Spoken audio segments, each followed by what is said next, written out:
let me see, do something that is, I'm going to do this one. I was in Jamaica 2 weeks ago. If I'm acting kind of giddy, that's because probably the longest time I've ever spent out of the US, I was in Jamaica, and I still wake up in the night and have to remind myself that I'm back in New York. So I stayed at my mother's house, and so this piece is for my mother.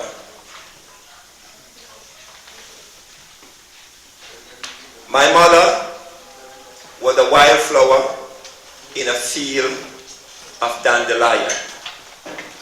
She was known to make hummingbirds stop in mid-air as if hypnotized by the glow of her aura.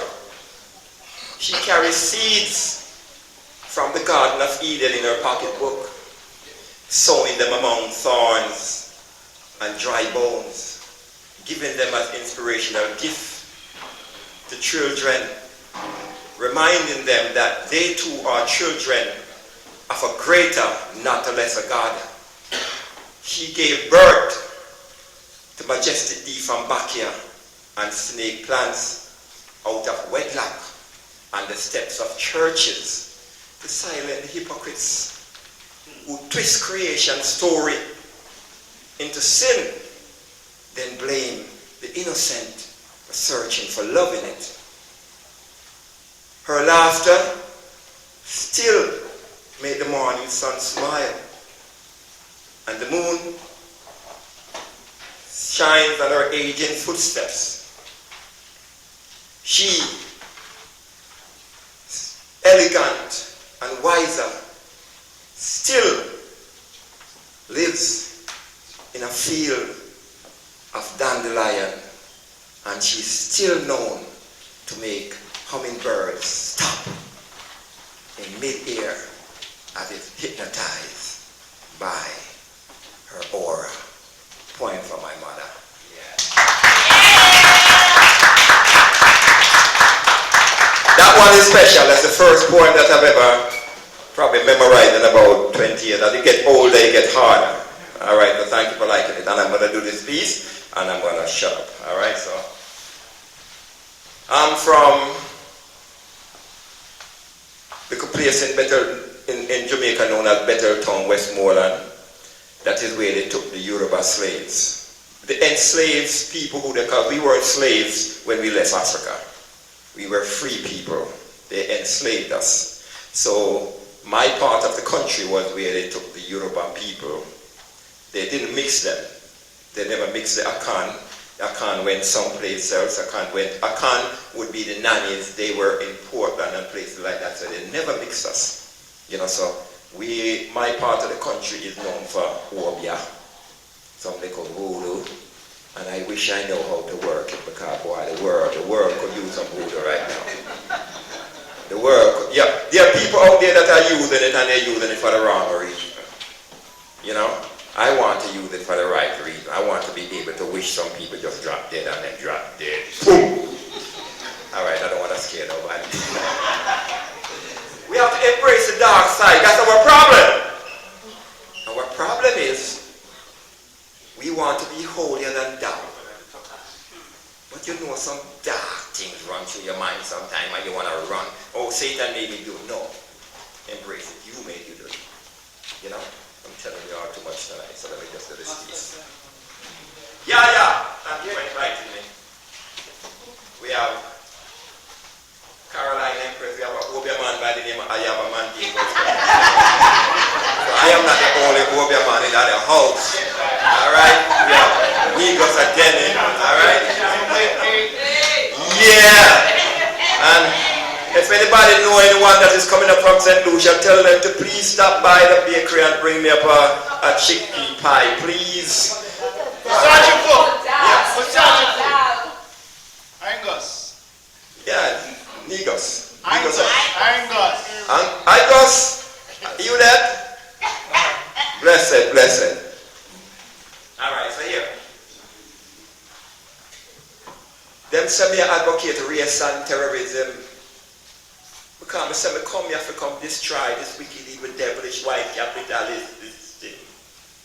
So now them a shiver because me I talk the truth. So that the original man come from an African roots.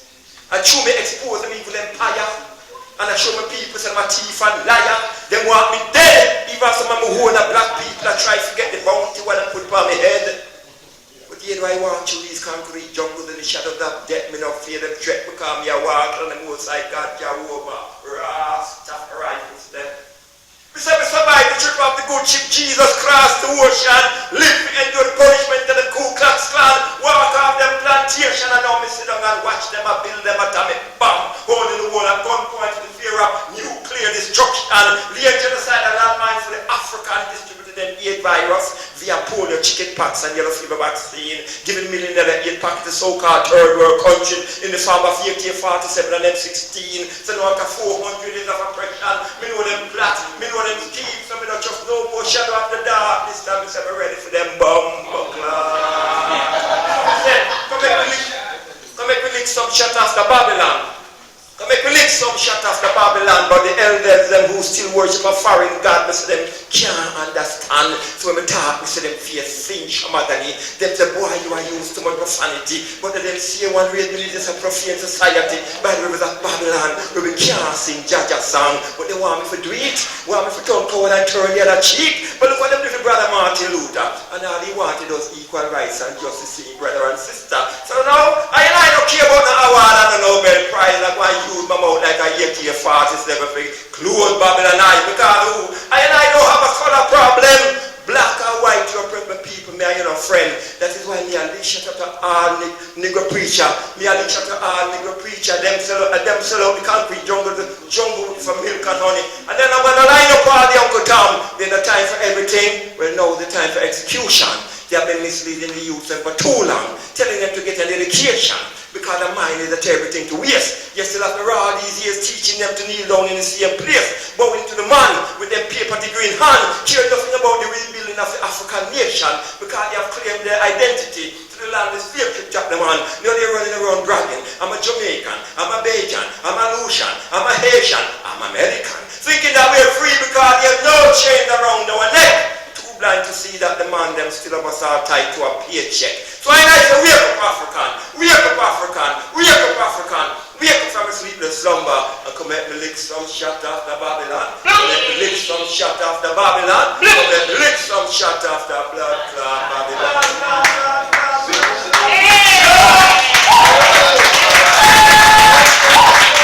One blessed love.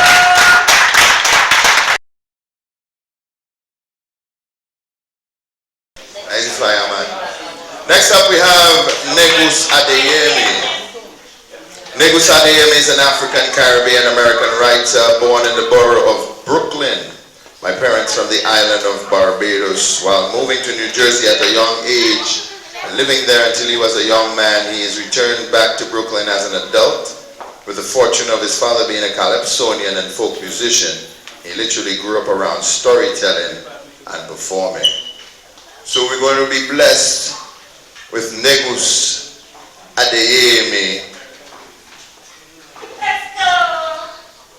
Please walk up to the microphone, ladies and gentlemen. Give it up for Igus Rastafari.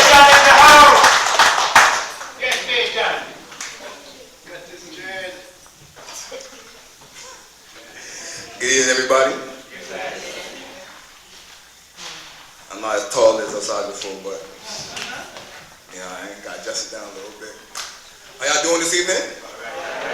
Good. Thanks for coming. Once y'all invite me and I'm available, you know that I'm here, right? What? You ain't understand me? You ain't understand me? They should have been at the age and brought up, see. Well, I hope one of you understand these poems out here.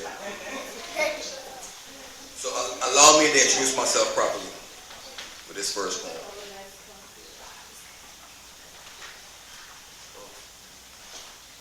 Barbados was once my home. The place where I used to go down pastures and gullies to roam, and then suddenly my home became a place difficult for me to survive, and I was told that in order for me to live a better life, I had to go. I had to ships and planes for miles of disdain, and at one time, I thought that the Atlantic was my reservoir of tears, and for years, I never thought that you cared. When I went to Panama, hoping to help build a canal, but felt more like a wall, how separated and disrespected I was treated and compensated, I never thought that you cared. When I had my first winter in Canada, the cold nearly killed me. I never thought that you cared. When it seemed as if the sun would never shine upon England and I was instantly diagnosed with depression, I never thought that you cared. When I had to learn quickly about racism in North America and face so much hate from people who do not look like me, and even animosity from those that do, I never thought that you cared, but in the back of my mind, I could still hear you say, could there? All this time away from you, I never thought that you cared. The barrels I would send many times was the last bit of money I had, and many times I never thought that you really fully and truly understood the levels of struggles I had being away from you, and many times I wanted to put myself in a barrel and be sent back home to you just to be opened and kissed by your beautiful son, bathed in your beautiful waters, and embraced from a hug that measures 166 square miles by the time has come. The vision is clear that this is the year. Our long-awaited reunion is finally here, so when I land, I don't walk a long talk. Just a long hug and a long walk through the village and district that I remember growing up in. And before we start anything, please tell me about everything that I missed. Show me what part my navel string is so I can show my children, your grandchildren, and great-grandchildren of where my story begins.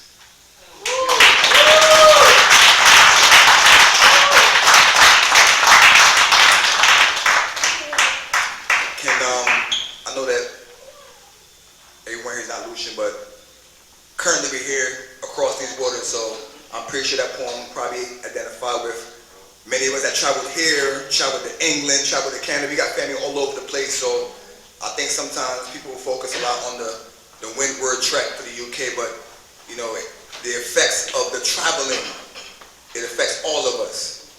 Here, Canada, wherever you would be, another island, wherever it may be, just remember that don't belittle the effects that traveling does upon families and friends and so forth. So that's what that poem is about. So let me go, this last piece. This is a request from the moderator of this event, YaYah. He never allows me to perform in his presence without doing this poem, so I gotta end this off with this. Young boy, pull up your pants. You are showing the world that you look like the exact thing that you're exposing, and ask.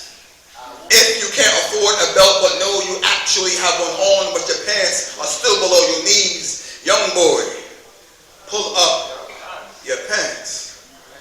They are preventing you from standing up straight and walking like a man, and to you, it may seem cool, but to everyone else around you, you're just like a fool.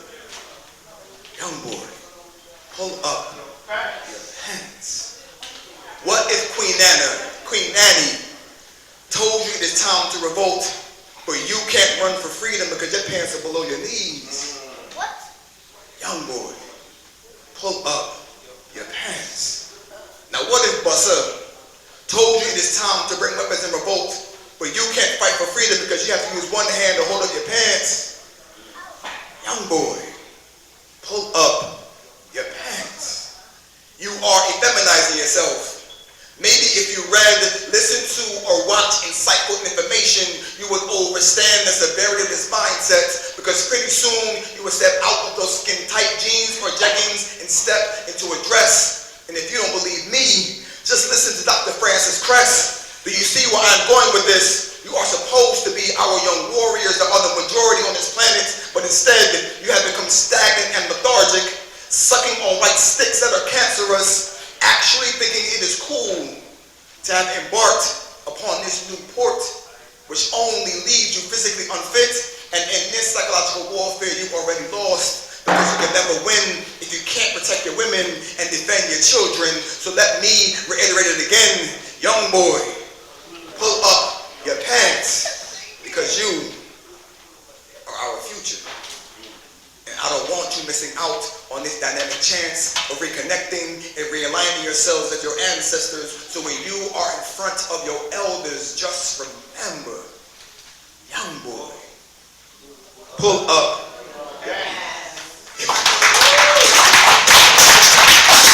Give it up for Negusade. Hear me?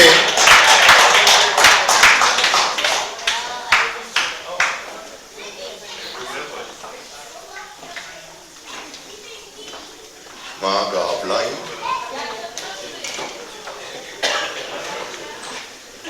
I love Barbados too, man. Bathsheba is my place, man. Yeah. But I have a question, see if you're a real Barbadian. Do you put okra in the cuckoo or no? That's what I said. Okay, respect. He's a Barbadian. He's a real Bajan. Yeah, Bajan. In the cuckoo. Yes, sir. All right, next up we have the man with the ice, gold, and green. Give it up for Igus. Rastafari.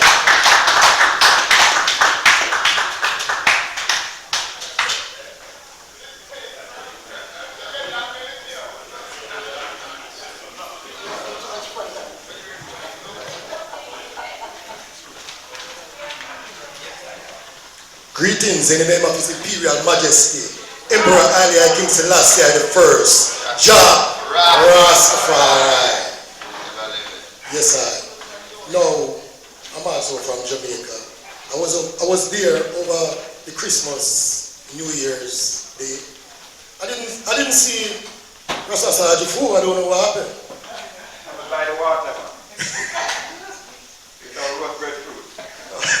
Yes. All right, so this poem is dedicated to the woman, honoring the woman. Woman, I honor you for all that you do. You're the source of life, great and small. You gave birth to all. You're wonderfully created, perfectly designed. You're the greatest thought from the Creator's mind. Woman, I honor you. Her creative abilities are such. Give her masculine energy. She'll add her feminine touch. She's not just for romance. She's the counterweight that gives the universe balance. Give her a house. She'll give you a home. Give her dough. She'll give you bread. Give her grief. You might as well be dead. Woman, I honor you. She was your first teacher. She taught you to walk and talk. She was your first entertainer. She sang you lullaby. She was your first responder. She came running every time you cried. She was your first doctor, tended to you when you were sick. She was your first counselor, gave you directions when you needed it. Woman, I honor you. This patriarchal world done everything to curtail woman. Politics and religion are weapons of woman's oppression. To Mother Nature, she has a direct connection. Ever heard of woman's intuition? Push your woman down. You push yourselves down. Lift your woman up. We all will be lifted up. Woman, I honor you. Even when she's old and gray, and no more the object of pleasure that men desire, she's a woman, she's a mother, she's that precious treasure. If she's bent or lame, remember her name. Respect the womb from whence you came. Woman, I honor you. Woman, I honor you. Woman, I honor you.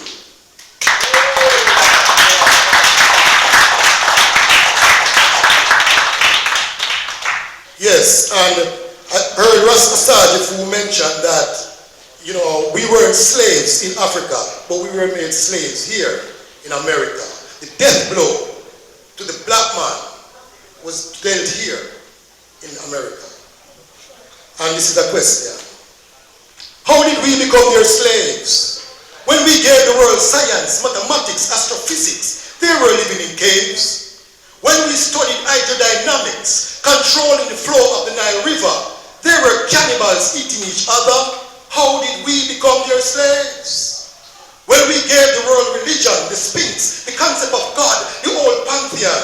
When we made the connection between the gut, the heart, and the head. We even went as far as to mummify the dead. How did we become their slaves? When we lived in civilized societies, they were jumping from tree to tree like monkeys. We built pyramids, Imhotep making medicine and such. They were still making primitive sounds while drinking blood from human skull cup. How did we become their slaves?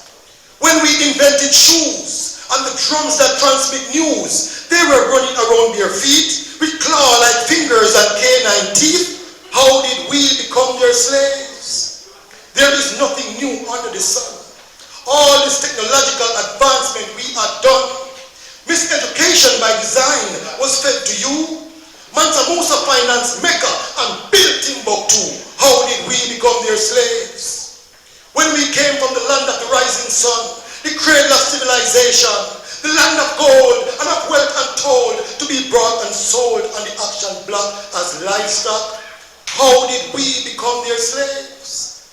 Over 400 years in the claws of the beast, over 400 years vampire feast, over 400 years in colonial trap, over 400 years of the whip that crack. Man, rise up to your former glory. So many times we told the story. Sisters, rise up and lead the way.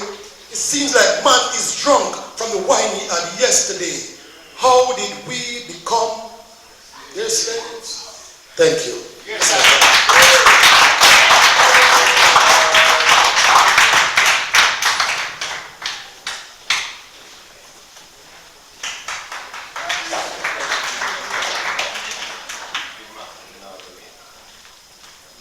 Give it up for Igus. Give it up, man.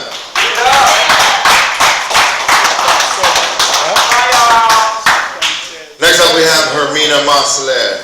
She's a St. Lucian poet, writer, and actress who performs professionally throughout the United States. Her poem, It Is Written for Derek Walcott, personalizes the life of Derek Walcott, a St. Lucian born recipient of the 1992 Nobel Prize in Literature, in an attempt to continue the conversation on cultural awareness and identity. Her poems, It Is Written for Derek Walcott and Phoenix Rising, were published in J, the Journal for Scholars. Hermina is currently employed at Medgar Evers College as an English professor and the radio host of Caribbean Focus, which airs every Sunday from 6 to 6:30 p.m. on MEC Radio, WYNE 91.5 FM. Ladies and gentlemen, give it up for the academic Hermina Marcellet.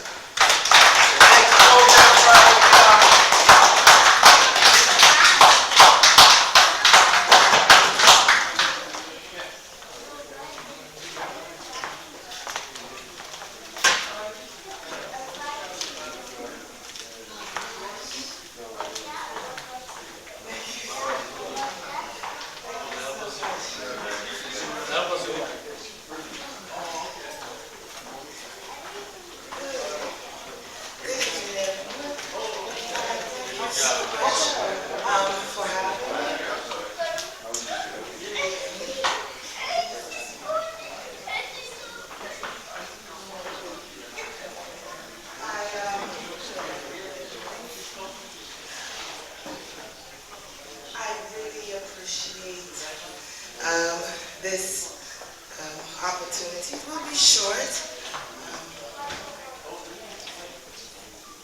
but I wanted to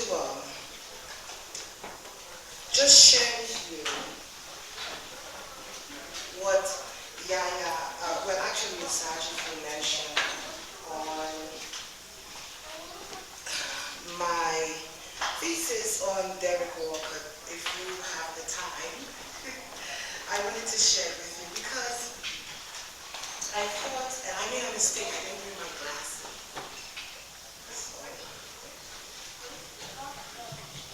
So hopefully I could see through these words. But I wanted to share with you a snippet of Derek Walcott's work. And in reading Derek Walcott, there was something that he was able to satisfy in my soul the way that he was able to carry the reader with this imaginative prose and travel with him. I found that it was something I've never experienced before. I felt it was something magical about it. I guess others saw it too, and it's the reason why he was Poet Laureate. So I tasked myself to write my graduate thesis on Derek Walcott. It was a fight because in academia, you're not only fighting yourself, you're fighting other entities outside, you're fighting being black, you're fighting being a black woman, you're fighting being a black woman pursuing a master's degree in English. It was a fight. But I decided to take control of my destiny and face my demons head on. I'll continue to do that. So this is the audacity of hybrid resistance in the poetry of Derek Walcott. The audacity of a hybrid resistance. And I started, one second please. Lakim, sit down.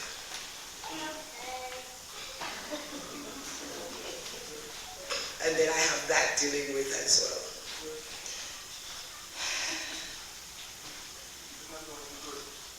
So I quoted Derek Walcott.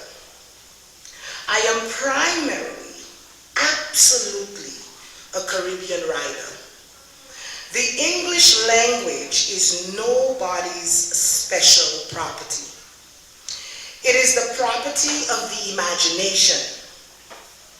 It is the property of the language itself. I have never felt inhibited in trying to write as well as the greatest English poets. Now, that has led to a lot of provincial criticism. The Caribbean critic may say, you're trying to be English. And the English critic may say, welcome to the club. These are two provincial statements at either end of the spectrum. This quote was taken from an interview he had with Edward Hirsch in 1986. So I began. In an interview published by United PAC in St. Lucia on January 25, 2014, Derek Walcott exposes the stratagems surrounding the colonial discourse, which claims superiority over a historically colonized people. It is a strange design to achieve cultural hegemony by promoting and proclaiming the Eurocentric perspective and ideologies as having dominance over people of non-European descent. And there is a quote that Derek Walcott insisted upon, and I took the liberty to mention it here. He said that, I think the difference lay not in the language or the longing to see autumns, and oaks. Really, the point was the alleged embarrassment, supposed embarrassment, the presumed disinheritance, the presumed inferiority of mangoes next to autumns, or palm trees, next to eucalyptus, or pines, or something. That's a penalty that colonialism brings with it. That everything becomes less than it's alleged.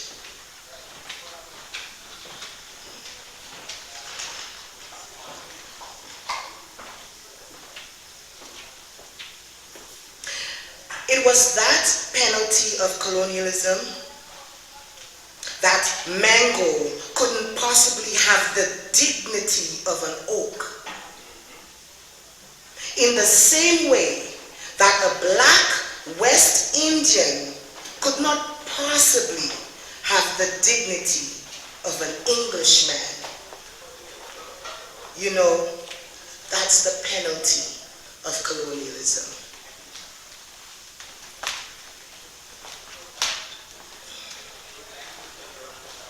So I continued and I said, it is towards this denouement of this quote that Walcott begins to touch upon the power struggle between the colonizer and the colonized.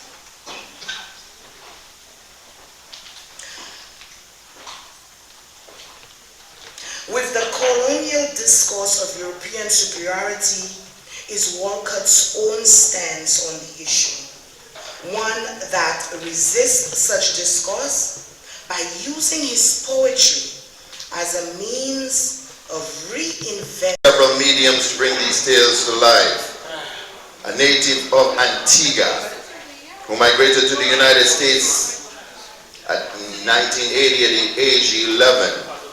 His exposure to the arts came from his grandparents, a tailor and a seamstress, who first introduced him to colors, patterns, and tapping into your imagination. Iyaba studied the fine arts at Southern Connecticut State University and today teaches in and around the tri-state area as a master teaching artist. He's published the novel Sins of My Fathers and 2 collections of poetry for your young tongue. Heavy Lacquer novel Sins of My Fathers and 2 collections of poetry. 56 and 41 times. A 3rd book, Season Rice, will be released in the fall of 2024. His one-man play, Self-Portrait Unframed, had a sold-out 6-week run off-Broadway after returning from a tour of South Africa and Nigeria. His paintings and sculpture have been in exhibitions in Japan, Europe, Africa, North and South America, and the Caribbean. Ladies and gentlemen, give it up for a real Renaissance man. Iyaba.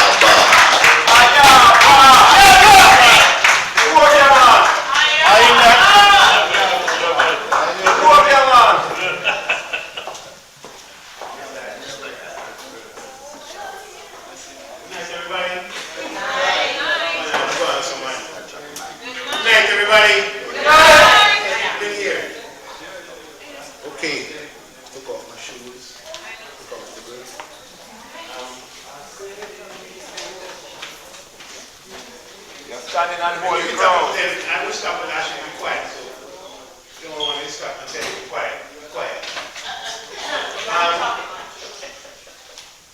My grandfather's best friend was Marcus Christopher Moulton. He used to read Derek Walker at my grandfather's tailor shop. So, man, maybe 6, 7, 8, the first time I heard him read.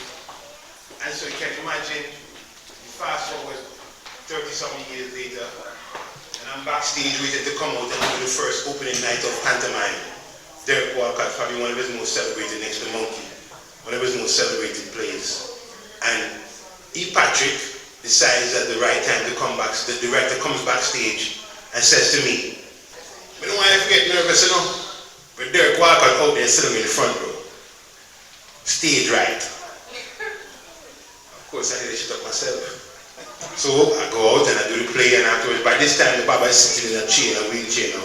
So when I finish, he said, and I come over, he said, It was kind of a little shaky in the first round, but the second set was brilliant. But I know it's because that Damas come behind there and tell you how to dress it up. So we started a friendship then that lasted till he left, he jumped out of his skin, you know. And so YaYah kind of had an ace in the hole when he asked me to come do a Derek Walker, because that is the Baba of Babas for me. And so when you do a Derek Walker, you decide, do you poetry, do you come up and leave the stage, or do you play like Derek Walker wanted to play? Because remember it's called a play, you know. He wrote plays. And the play still means the same thing when you're in a picnic, play. Yeah? So let's play. Right?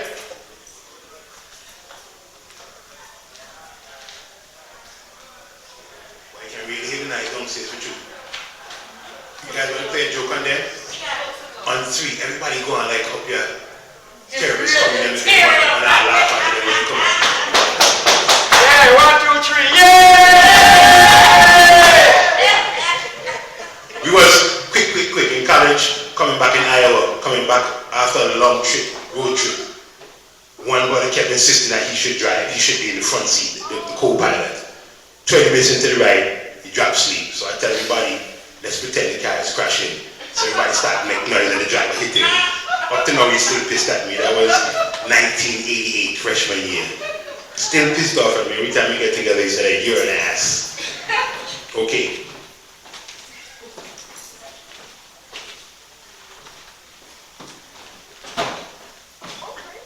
Mommy, you don't want to go to America. Nothing now to marry about America. You don't want to buy no mango in the supermarket. You want to pick them off a mango tree, and besides, all the milk and honey don't share out.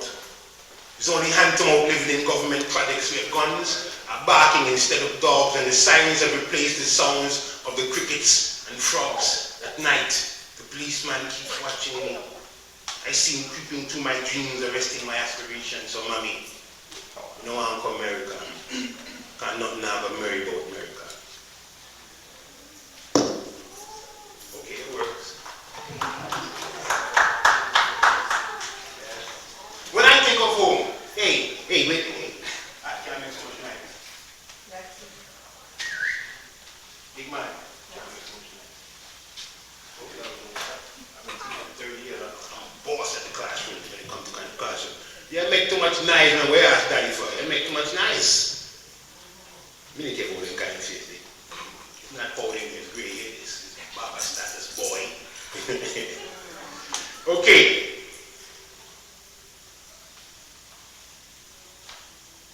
When I think of home, I think of marbles, winner take all. And big arguments about whether the winner take all rule was even in effect. Kite from coconut tree branch stems we'd make kite, and fly kite all day and run through broke up glass buckle and cassie and hot asphalt that make you hot like beside. Climbing mango tree and yamming mango to the juice run down your arm and drip off your elbow and guava trees, guava cheese, bread and cheese, bun and cheese, and coconut tart that make your heart jump with carnival, jump with Juve man and wind up behind some sexy body girl. Don't care what nobody tell you, you go always be my sugar apple. Running from John Bull, running from Mokajumbi, running to play all day Sunday in the turquoise ocean and eat purple beach grapes and red juicy pomegranates and yellow dream plum and sweet sap and sour sap. Grandma used to make us eat the stem of the sour sap when you're pee in the bed, to make you stop pee in the bed. And if you cover up with sour sap leaf under the blanket, it will bring down your fever. Rain falling on galvanized roof that lull lovers to bed and children to sleep, to awaken to the cock-a-doodle-doo of the cock-fowl at dawn and run, play again all day. Remember the joy of a third world boy, oblivious to the USA. I remember grandmother could sit you on her lap and finish her sewing while you took a nap. I remember finding flies in the kitchen and saving my fingers for licking after the pumpkin fritters. On Saturday morning, those were Ferrol, cod liver oil, senna, and Dr. King's suffer bitters. See, Saturday morning in the Caribbean was purging day. So that means we would all have to stand up in front of my grandmother and one by one take these doses of the tonic she said would clean us out, remember? Yeah, man. First was feral.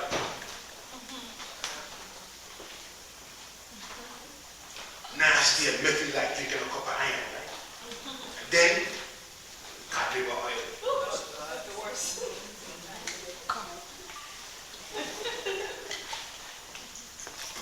Iron and fish. Then, Dr. King sort of did that.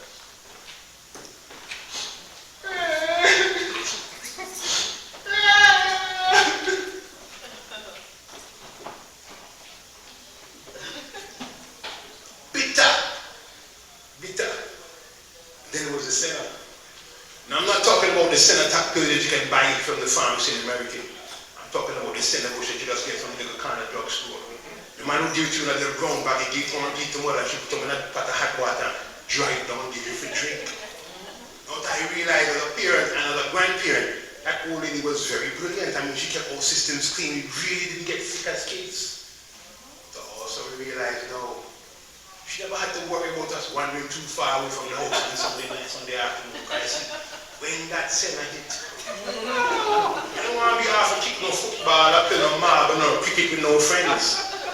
You want to be in that backyard, near that shit house. Hey boy, how you been the new Josh?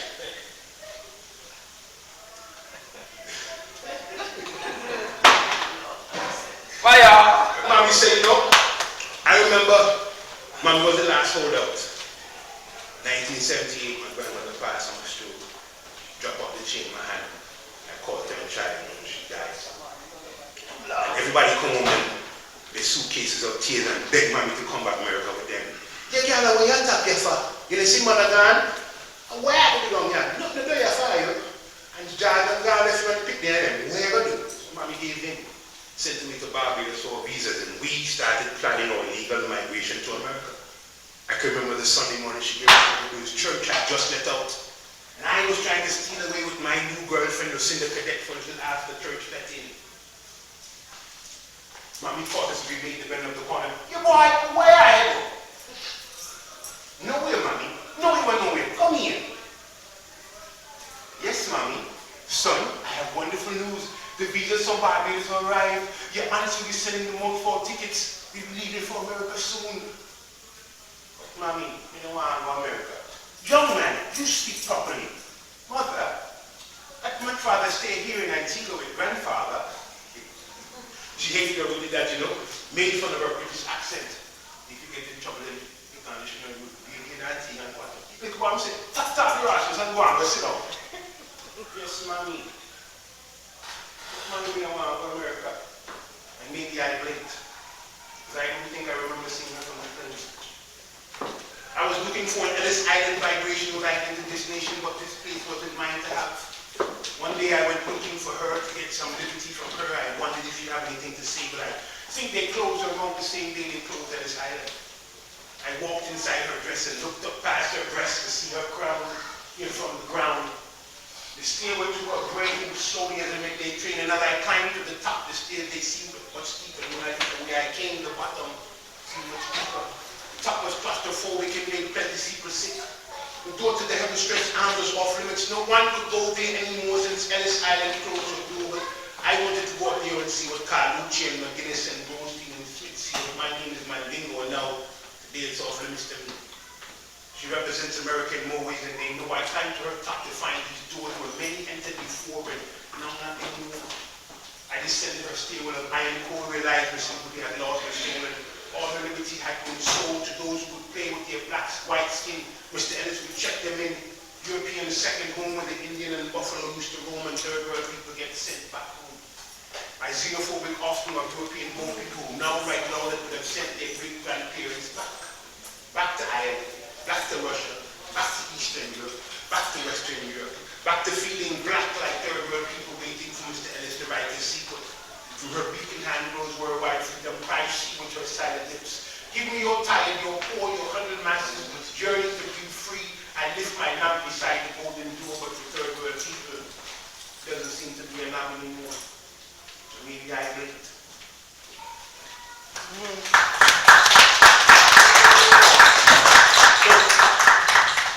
It wouldn't make any sense as an independent artist. The brother, when he introduced me, said, seasoned rice, 1 pot. You know, everybody can get little feed. So there's some poetry, there's some prose, there's some essays, a couple of short stories. I'm going to try to read quick one or little quick short ones, and then get off the stage. Is that okay? Yes? Okay. Long eyelash with duck and saltfish. I'm sure you guys call it something in your island too. In Antigua and Jamaica they call it blue jaws. Yeah, in Nigeria they call it amala. And it's not sweet, it's spicy. Okay. Wow! You have very long eyelashes for a man. It was the red-haired woman in front of me on the subway. We were close enough to her to see my lashes, but the verbal contact in this plug-in and tune-out realm startled me nonetheless. I'd seen on the downtown F more times than once. We had never even shared eye contact. Now she was talking about my long eyelashes. And just like that, I was back on that porch with my grandmother and the smell of Canadian healing oil rushing my nostrils. She used it to rub her knees and elbow on the side of stroke at the top when she was 56 and I was 5. We sat out here every Sunday, rain or shine. It was our social media. We were checking on the vibe in our community after a day of sitting at the singer, peddling out women's frocks. Good evening, Miss Vanjie. How you do? Was the greeting she got from everyone as they passed by. Her response depended on how she knew you. If you were just an acquaintance, it was a nod, accompanied with a wave from the good hand. If she knew you well, it was a robust, good evening, so-and-so. How you do? Tell so-and-so, me say howdy. That's what we were doing that evening, greeting folks in the cool evening trade wind and enjoying slices of guava cheese. Miss Carol, our next door neighbor, had dropped off early that day when she came to pick up her Sunday frock Mother had taken out to accommodate the extra pounds she noticed last time she wore it. I saw him first, standing about a half a block away, sitting on the edge of the concrete and stone bridge at the corner of Temple Street and Tanner Street. Mother, I hold a man over there watch out. She looked to where I was pointing and asked, who? Where you there? Me not see nobody. You look a boy, where you talk about? I could feel my head pulsing in a rhythm as if it was a balloon being slowly blown up. Right there, Mother. I stood down by the bridge. She squinted hard and leaned forward. Yes, me see it. What the who that? Me know that face day.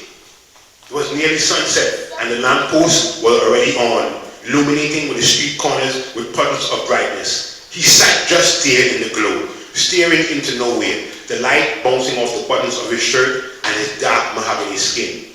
Mother made a gesture like she was stand and then sat back down, pulling me towards her in the same motion. She curved me inside the good arm and shouted to the glowing man, Hey, who you be? You know, hear me call you? What make you just stand up there like in the hand of mouth?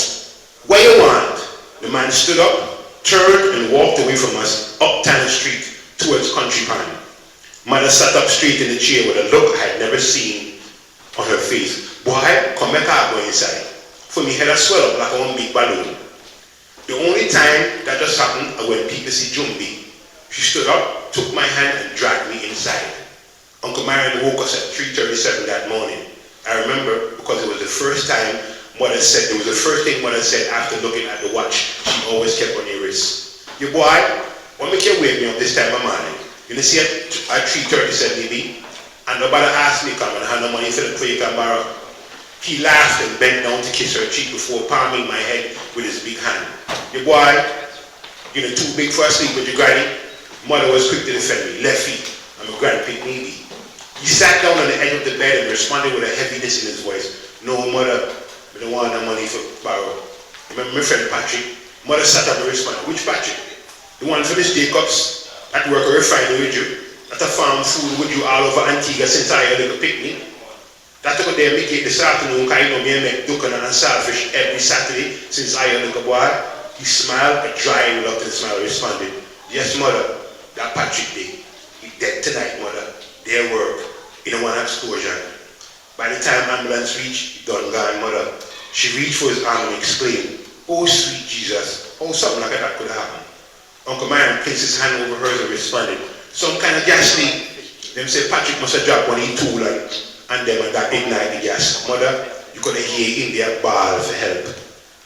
I could feel the goosebumps raise along my arms and up across my shoulders. Mother reached back and pat me calm. What time it may be? I could see the confusion on Uncle Marion's face as he responded. One can want to know that, mother? I wouldn't just go for supper break, about 8 o'clock. Mother's body froze in fright. But why at all? Myron, your boy? We see Patrick tonight. Right out there, a slung Pantana Street Bridge. We are just hours aligned.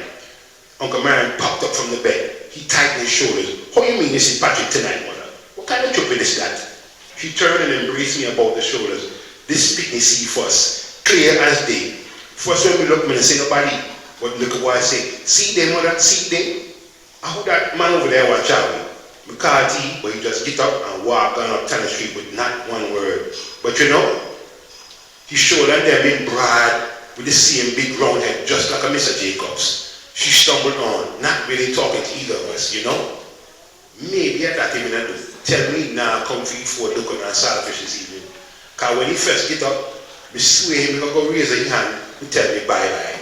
Sweet Jesus, me I beg you, take this young man into your arms. Uncle Marion shook his head in disbelief. Mother, how hard is Patrick tonight? That don't make no sense. Mother sat back against her pillow, grabbed me gently by my chain with one hand. She looked back at Uncle Marion and responded, you see them long eyelash in every higher? Well, the old people and them say, when pick me high and eyelash, they can't see Jumbi. And them say, when Jumbi round, your head just feel like somebody will blow up on balloon. And just so my head may feel tonight. Lord have mercy. Uncle Marion surrendered and reached over the kiss. All right, mother, so Kenny can't see Jumbi. You get some rest. Go on back to sleep. He palmed my head once more. All right, Jumbi, see ya. And walked out of the room. As he left the room, mother blew out the kerosene lamp and settled back into her sleep. I looked up into the rafters and asked, Mother, what am I for Jumbi? Me don't want to have no long eyelash. She laughed and replied, you little boy, close them two YaYah and go on back to sleep. Wait till you realize woman love pretty eye man with long eyelash. And you have coconut and sweet potato for great when you wake up.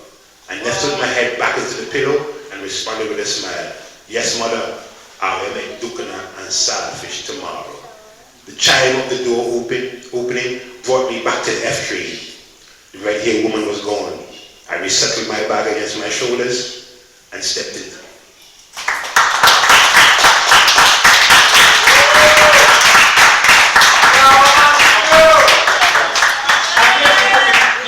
Available on all platforms. Please pick it up. Yes, sir.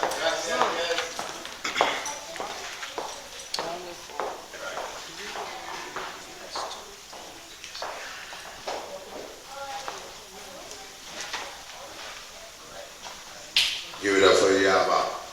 Iyaba.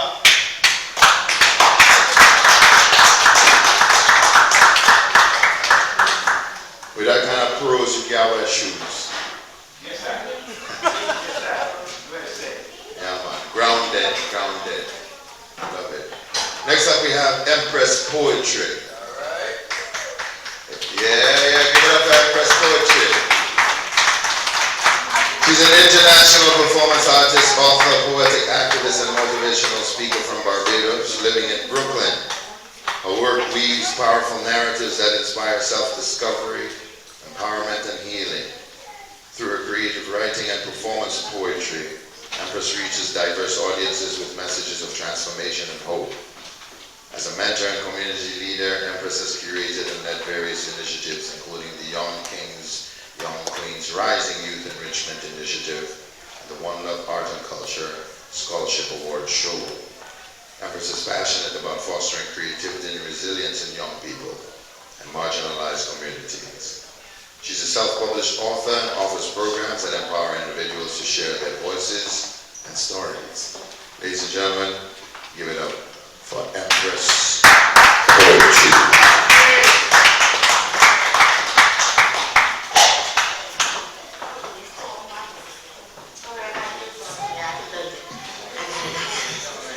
Good evening, everybody. What's up, Empress? I'm gonna make this quick because yeah, we had a whole lot going on. But Iyaba kind of his last piece made me decide what I was gonna open with. So this is Mammy's Remedies. I need to let go. need to loose my constipated emotions like my bowels after Mammy's bush tea. Detox my spirit like she did my heart with fish oil. Use what leaves after my sorrow stops to fight the cancer bitterness cause. Let the impurities resting in my soul flee like flu. After marijuana tea spiked with cockspur rum, I am not done. I remember her prayers for God's grace like aloe to heal and improve my appearance. She anointed my head with oil to cast error and evil out with her hands. Her hands, they touched soil and food grew. Animals fed from them and offered milk as a token. They kissed her wrists in appreciation. She told me, I am of the sugarcane people. Sweetness is the root of my origination. Bus's blood fuels my revolution. Let that be the pride and industry that oozes in my stride. She is one of the ancestors from whose lessons I write. So I am reminded daily to honor her by loving on my community. Demonstrate God's word with proficiency. Move with the wisdom and understanding of my legacy through her. I know who granted my immunity, so I'm letting go of all of the emotions that constipate me from recognizing my destiny. I am an offspring from the strand of pearls in the Caribbean Sea. I stay connected with those whose best quality is unity. I am a strong soldier because I follow Mammy's remedies, and that's that piece.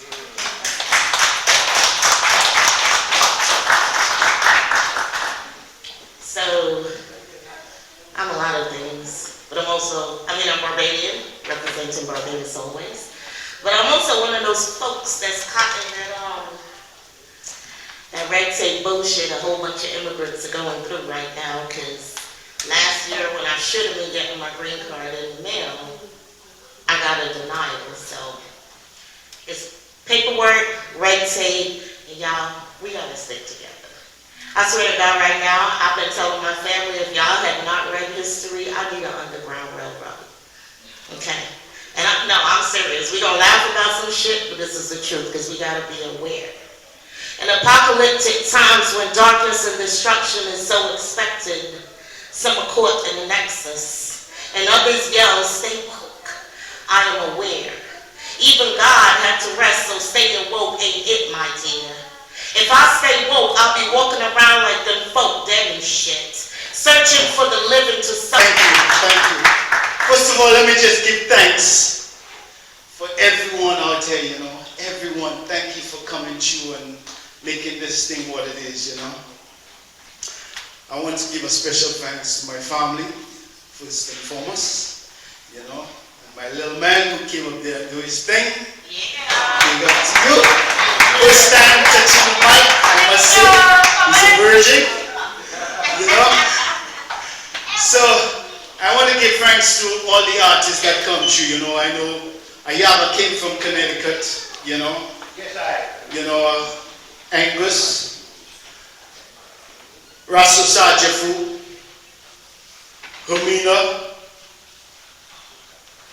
Iyaba, Empress Poetry, and who I'm missing? Bob, my real head Jen. Yo, I know you could sing like that, Man tell me, but sing all like yo, do your thing, man. Yo, but you're nice of the place, Yeah, man, that's my inspiration right here. Yes.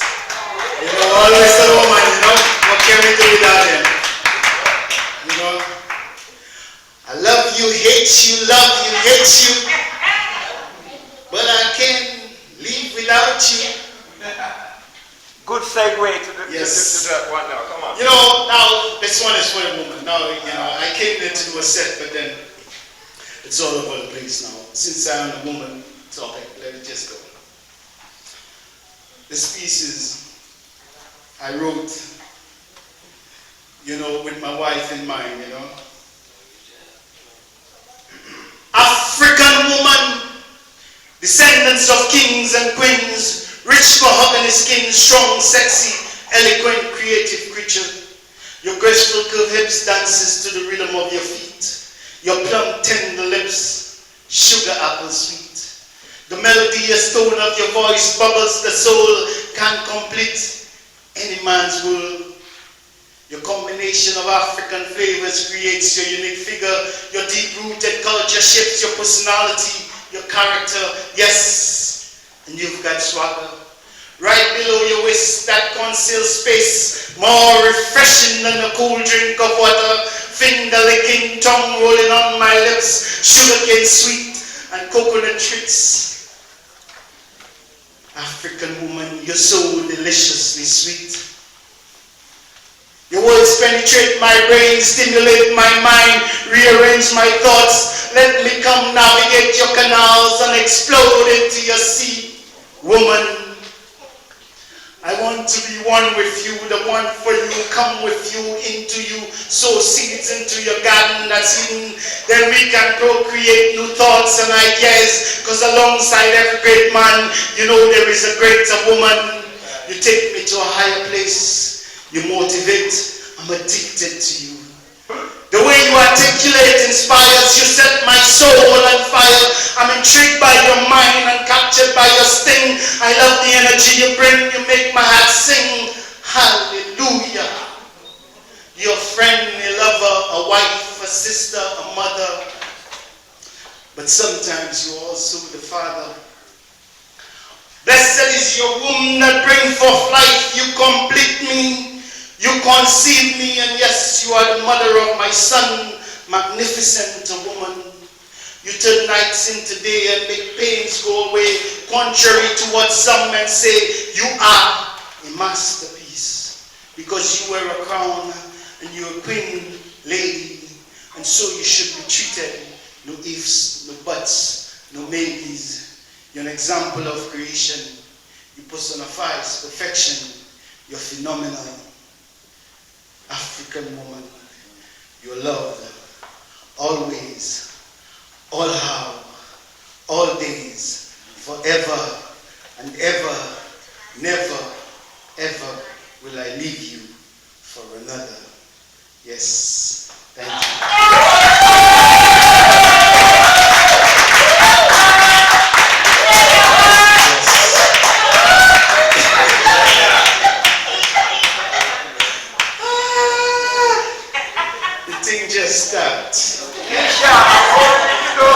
You know, I came here to do something totally different, but you know, I ain't in a mood to just go ahead. Alright. I'm gonna get a little nasty. All of my kids are here, but you know. No. I ain't mean like that, you know. I mean something. So she asked me to write her a poem. My imagination's run wild. So I gathered my thoughts. As she laid down sheets of paper, I grabbed my pen, dip it into a fountain, lift ink to surreal heights, start making love on paper with the pen, writing unearthing hidden lines, buried deep within my mind. Thoughts and feelings never shared before. As my pen touches paper, every stroke quickens. My body begins to tremble, for my pen is ready to explode onto her pages with verbs, nouns, metaphors. She screamed, asking me to write some more. I turned the page to start a new chapter, dipped my pen into an overflowing fountain again. As my pen glides across the pages, in and out, in and out, thoughts emanate, strokes intensify. I pause to punctuate, but her pages could not wait.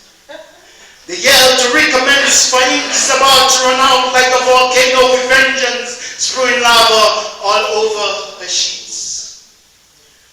And right in that moment, yes, as I'm writing that moment, my pen surrenders.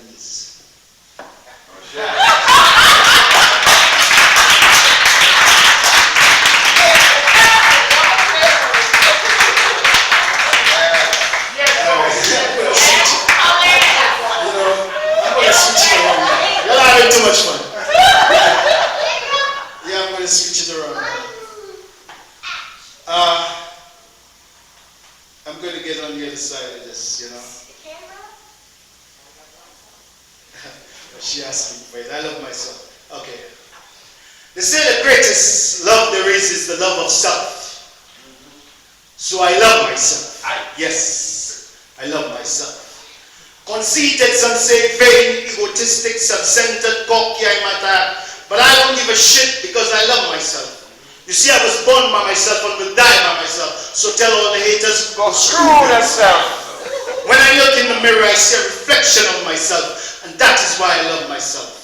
Don't misinterpret me. I was conceived by someone else and will love, respect everything in God's universe. But first, I must love myself. I don't worship myself, but I believe in myself. Trust in myself, respect myself. I will always stay true to myself. I wrote this poem all by myself. I speak to myself, listen to myself. Sometimes I even answer myself. I concentrate, meditate to eliminate every negative thought from myself, because one must know thyself, overstand thyself, to liberate thyself. Until you make peace with yourself, you will never be content with who you are. Too many people overvalue what they are not and don't appreciate what they are. Accept and love everything about yourself. I mean everything. Because you are what you are. That's the Alpha, the Omega. No apologies, no regrets. So don't hate me because I love myself. And don't excuse me because I admire myself. But respect me, yes. Respect me because I love myself. And only by loving thyself, one can love life and respect everyone else. Fire!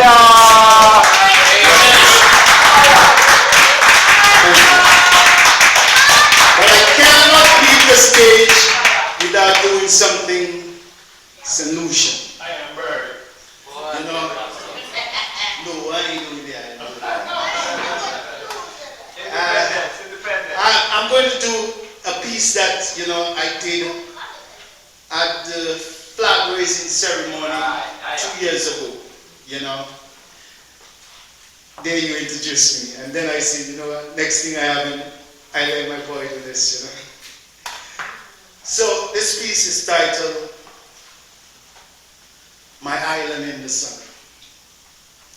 Under golden sun and blue skies, a volcanic isle arise. 238 square miles of beauty she possessed. Located 14 degrees north and 60 degrees west from the equator, and was first named Ionola. Between the ocean and the sea belt, pays nuclear set the sea. For upon this isle I came alive, a naval string reside. A land where Nobel laureates reign, fair Helen they proclaim. Majestic pitons, sulfur springs, vegetation lush, mountains green, beauty so serene. When sunlight fades, shadows beam, Luna illuminates the light. My optic gives stare to the sky, as shooting stars in flight. Like songs composed, sweet music echoes, creatures of the night.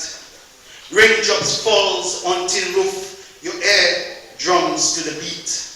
Mamas singing babies' lullabies as they lay their heads to sleep. Darkness fades, daylight rises from sleep.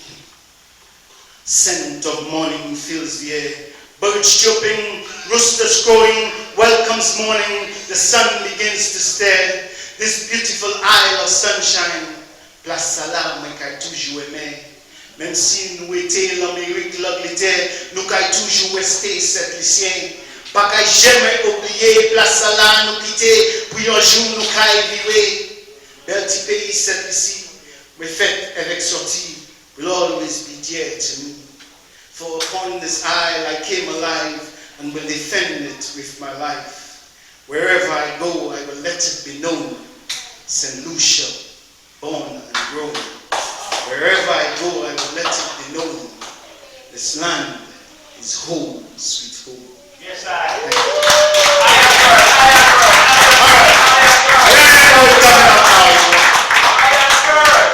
Oh, island in the sun, where my people lies toil from time began. I may sail far away or abroad, but this land will always be home to me. So I hop on the Iron Bird destination, a beautiful island in the Caribbean, a place where I could taste the flavor and smell the rain. A place where the rivers run clean and in winter we trees still green. Yes man, in winter we trees still green. Where the morning alarm, cocks crowing, blackbirds singing, aroma of fresh coffee and cocoa tea, roast breadfruit, charcoal burning. That is where I'm going to be. I'm going back home no matter what the US immigration say to me. I'm not changing my mind, man. I ready a long time. Done save some money. Now I'm getting out of the stressful city. I may sail from many seas, but this place, St. Lucia, will always be home to me. So I'm leaving on the next jet plane and I'm not coming back again. I'm gonna sit by the seashore, shake my natty dread, me eye well read, watch the tide roll, sunrise to sunset. It's a mango, julie, sugar apple, golden apple in the sauce, cassava, drink plenty of coconut water. Now tell me, what else could be better? My grandmother preparing green banana, saltfish, and zabuka, but don't forget the mango, cocoa beef, and the shupa. Man, the sweet, you know. But all that food talking, having my mouth licking, gason, many poale, super women, usab kote me. Translation, man, I have to go. If you don't see me, you know where I'll be. St. Lucia, my home, sweet, sweet, sweet home. Thank you. So, this is the last one, but you know, I tried my hands at everything, you know, and I wrote this piece. I wanted somebody to sing it for me. And I can't find somebody yet. So I'm going to try. I'm not a singer, but I'm going to try.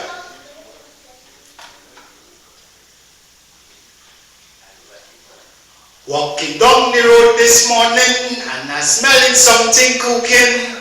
Coming from me neighbor kitchen as the woman what she cooking. Saltfish she saying, it's smelling good and it's smelling sweet.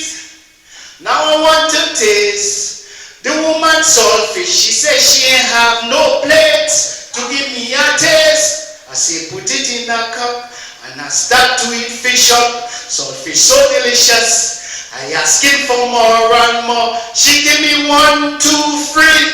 Fuck up a saltfish. 1, 2, 3.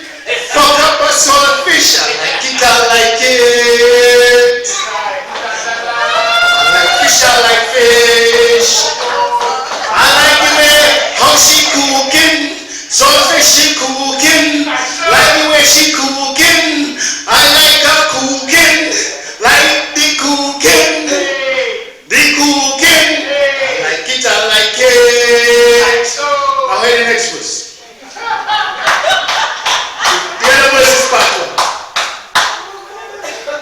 Lamoyadu, that's what we call saltfish in St. Lucia, Lamoy. Lamoyadu, Lamoyabel, Lamoyasho, Ekpani Foxel, Merci Salé, Wekamaje, Merci Show, Merci Wet. I don't like it dry, I like it wet. Saletatis, I appreciate. Things so sweet, I cannot resist. Things so tasty, I want it plenty. She give me 1, 2, 3. I fuck up a saltfish. 1, 2, 3. Fuck up a saltfish. I like it, I like it. I like it, I like it. I like the salt in the saltfish.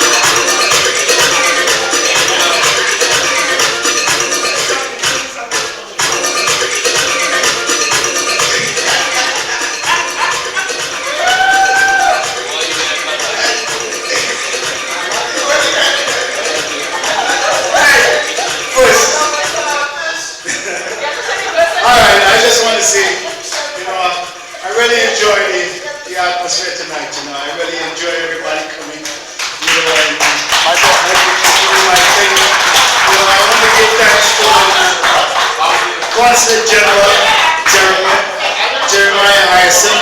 Thanks for donating the place. You know, I hope we could do this again sometime, bigger and better, you know.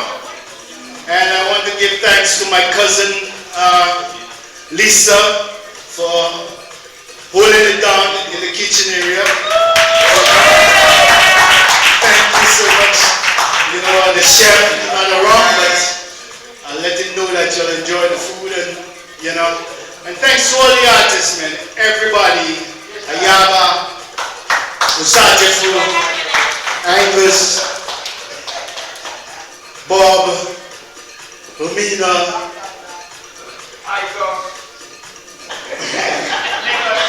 Igus, Empress Poetry, you know, and the MC, Michelle. You know, thank you, did your thing, bro. And if y'all don't know, this man does a thing every summer at the Rockaway Hotel, and it's a nice vibes, you know. I went there one time, and I got held down there, you know. I go there like every Sunday, you know, every Sunday in summer, and it's a real nice vibe by the pool, real nice people, you know, and the vibe's just nice. So y'all should come by and check it out sometime, you know, because man will do his thing well. So I'll give him back the mic and do your thing. If you have anything else to say, you know. Thank you. Yes,